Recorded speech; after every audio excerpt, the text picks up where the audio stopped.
May the Father of our Lord Jesus Christ enlighten the eyes of our hearts, that we may know what is the hope that belongs to His call.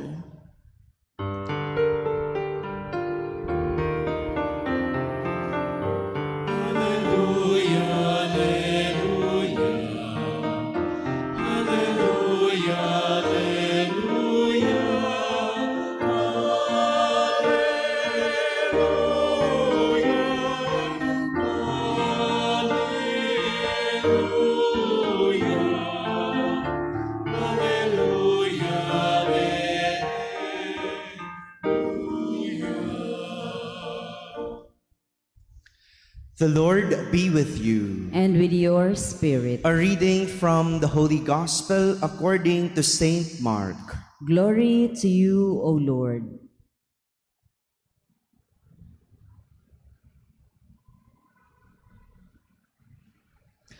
Some Pharisees and Herodians were sent to Jesus to ensnare him in his speech.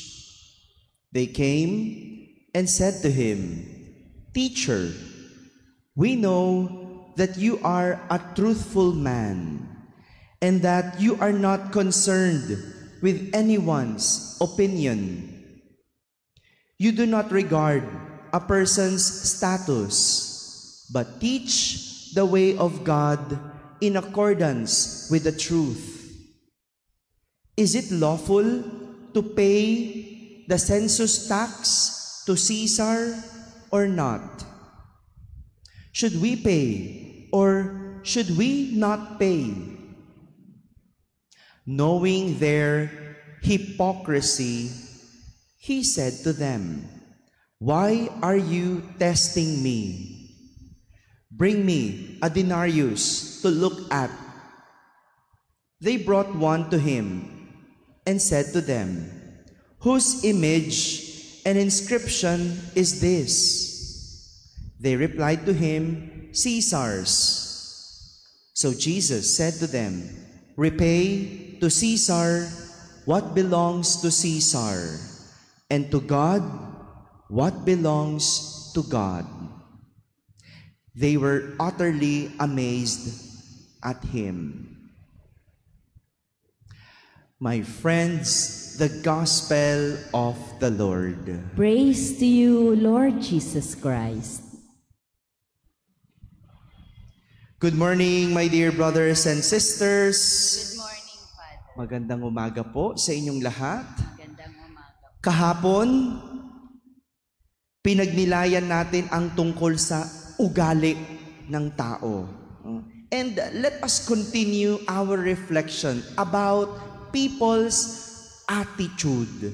And this time, pagnilayan natin ang tungkol sa pagiging ipokrito. Hypocrite. Kilala bilang mga ipokrito ang mga Pariseyo.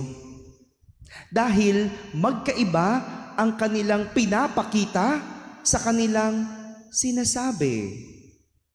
Iba ang nakikita sa kanila sa naririnig mula sa kanila. Minsan, iba yung pinapakita sa panlabas, pero iba ang nasa kalooban. Ganon din, iba kapag kaharap ang isang tao at iba rin kapag nakatalikod. Ganyan ang isang ipokrito. Parang yung mga pinakita nitong mga Pariseyo kay Jesus sa Ebanghelyo. Kasama ng mga kampon ni Herodes. Lumapit sila kay Jesus para magtanong. Pero ang totoo, para siluin si Jesus. Siluin o hulihin.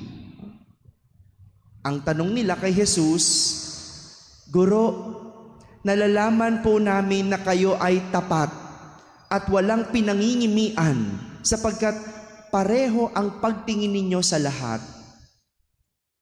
Ang ganda nung tanong, ano? Tinawag pang guro. pansinin natin ang ginawa ng mga Pariseyo kay Jesus. Una, nagtatanong sila, pero ang totoo, gusto nilang siluin o hulihin si Jesus sa pamamagitan ng kanyang sagot. Iba ang nagtatanong dahil gusto mong makaalam o dahil wala kang alam, at iba din yung nanghuhuli ka dahil may gusto kang mangyari doon sa taong tinatanong mo. Hindi mo gustong matuto, gusto mong mapahiya, o gusto mong mapasama yung tao. Diba? Minsan may mga ganyan tayo, diba? Tinatanong mo, hindi naman dahil wala kang alam. Tinatanong mo dahil tinitignan mo kung may alam yung tinatanong mo. Diba ipokrito? Nagtatanong, pero ang totoo, gustong manghuli. Pangalawa, tinawag nila si Jesus na guro. Pero ang totoo, hindi naman sila naniniwala sa mga turo ni Jesus. Hindi ba, kapag tinatawag mong guro, ibig sabihin, tinuturing mo ang isang tao na may kaalaman o isang taong pwedeng magturo sa iyo. Pero yung Pariseyo, kahit tinawag nilang guro si Jesus, hindi naman nila siya pinapakinggan at hindi naman sila naniniwala sa mga pangaral ni Jesus. Higit sa lahat, hindi naman nila ginagalang si Jesus dahil gusto nilang mapasama si Jesus. Ipokrito. Iba ang sinasabi sa nasa kalooban. Ngunit ang maganda kay Jesus, alam na alam niya ang mga kilos at pag-iisip ng mga Pariseyo. Kaya nga ang tawag niya, mga hypocrite, mapagpaimbabaw, mga ipokrito. Alam ni Jesus na sinisilo siya. At alam niyang hindi sila nagtatanong. Kaya nga, ang tanong ni Jesus sa kanila, bakit ibig ninyo akong siluin? Why are you testing me? Talaga sa Diyos, no? Wala tayong maitatago at hindi tayo makakalusot. Basa niya ang nasa isip at puso. Kaya mag-ingat. Mag-ingat tayo dahil minsan may mga pagkakataong ganito ang nagagawa natin. Alam man natin o hindi, sinasadya man natin o hindi sinasadya. Pero kahit ano pa man, masama pa din ang maging ipokrito. Father, hindi ako yan Hindi ako ipokrito. Talaga? Totoo? Tinatawag mong nanay at tatay ang iyong mga magulang, pero sinasagot mo naman, binabastos mo. Hindi ba? Salungat yon. Salungat sa tawag mo, pero sa ugaling pinapakita mo sa kanila, tinawag mo pang nanay, wala ka rin lang naman paggalang. Tinawag mo pang tatay, ikaw din naman ang nasunod.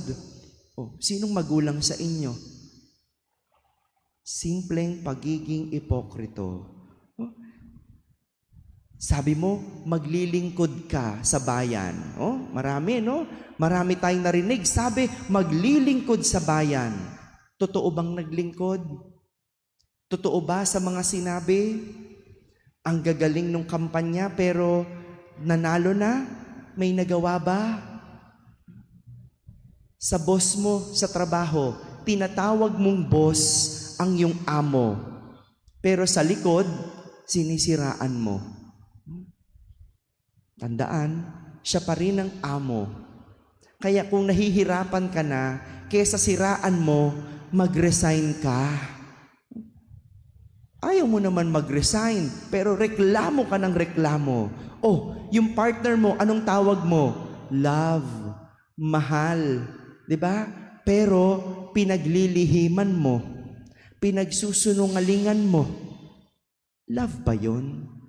Mahal ba 'yon? Pagtalikod, niloloko mo. Mahal ba 'yon? Love ba 'yon? Sabi mo, honey, sweet, pero hindi ka naman matamis. Ang pait ng pinapakita mo. These are just simple hypocrisy that we do in life. Sinasadya man o hindi, alam man natin o hindi. Mga kapatid, kilala ni Jesus ang laman ng ating isip at puso. Kaya wala tayong maitatago. Maging ang mga ipokrito. Kahit pa ito ay itago sa kanilang mga ginagawa o sa magandang salita. Sa huli, makikita na hindi ito magkakatugma. Amen.